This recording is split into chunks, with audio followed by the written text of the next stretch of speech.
चिंतन श्री गुरुदेव सद्गुरु श्री जनार्दन स्वामी खेर यांचा मी द्वितीय मुलगा अभय जनार्दन स्वामी खेर, माझी पत्नी वर्षा अभय खेर. आम्ही बडोद्याला असतो आणि टाकरखेड्याला उत्सवानिमित्त आम्ही आणि इतर कामासाठी येत असतो.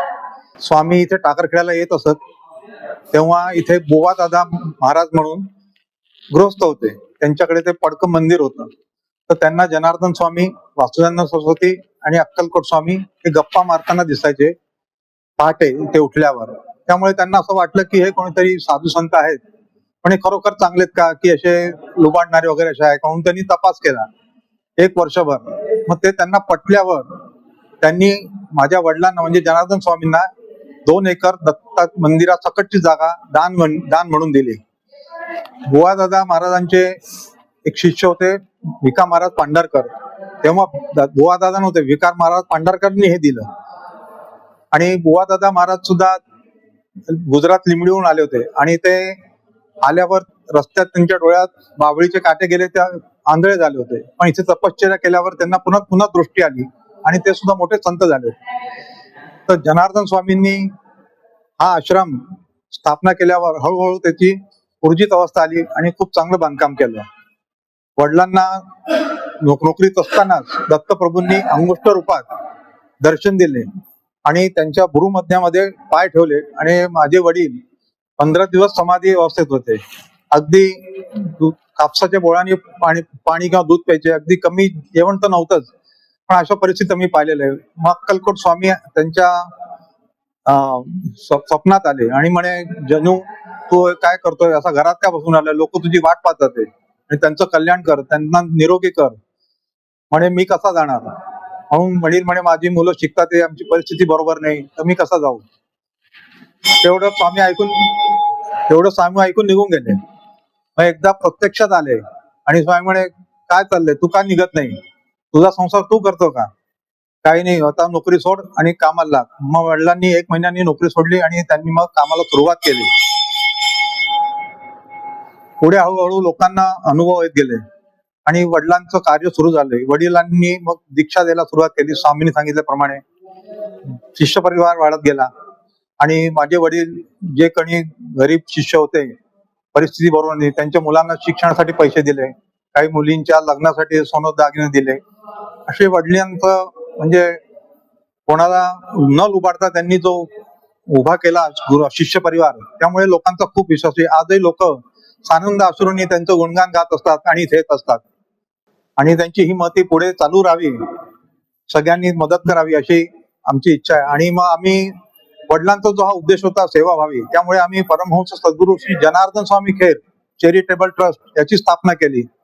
आणि त्याच्या आतापर्यंत आम्ही 19 लाखाची देणगी एज्युकेशनला म्हणजे शिक्षणाला, वैद्यकीय आणि गोरगरिबांना खूप मदत केलेली आहे आणि यापुढेही चालू राहील.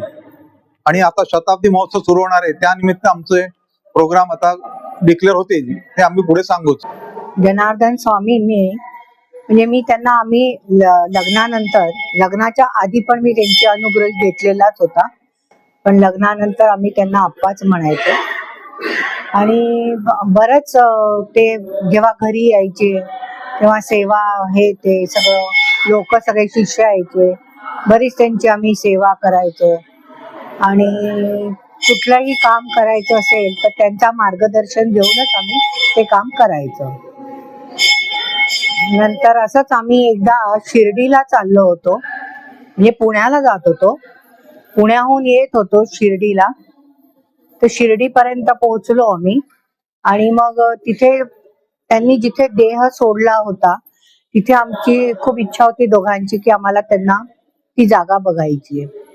जसं शिर्डीवरून साईबाबांचं मुखदर्शनचं जे आहे तिथे आम्ही आलो आणि त्या स्पॉटला अगदी आमची गाडी म्हणजे पाऊस बाहेर जोरात पडत होता आणि आमची गाडी स्लो झाली आणि एक मोठा प्रकाश आमच्या गाडीत पडला आणि आम्हाला असं वाटत होतं की इथे आम्ही दर्शन घ्यावं, पण त्या रूपानेच आम्हाला ते त्यांचं दर्शन झालं.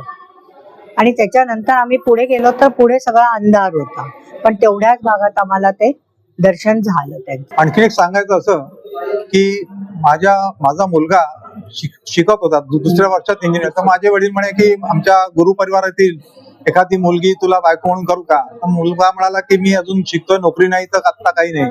म्हणे काय हरकत नाही, तू तू जेव्हा लग्न करशील, तुझं लग्न झालं की मी माझे डोळे मिटीन.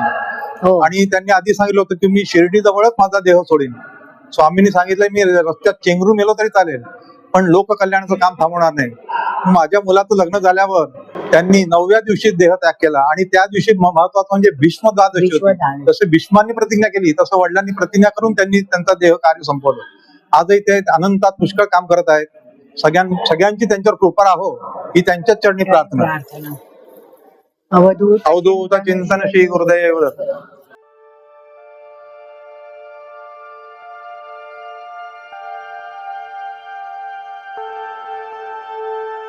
अध्यात्मावर अशीच माहिती मिळवण्यासाठी देव माझा चॅनलला सबस्क्राईब करा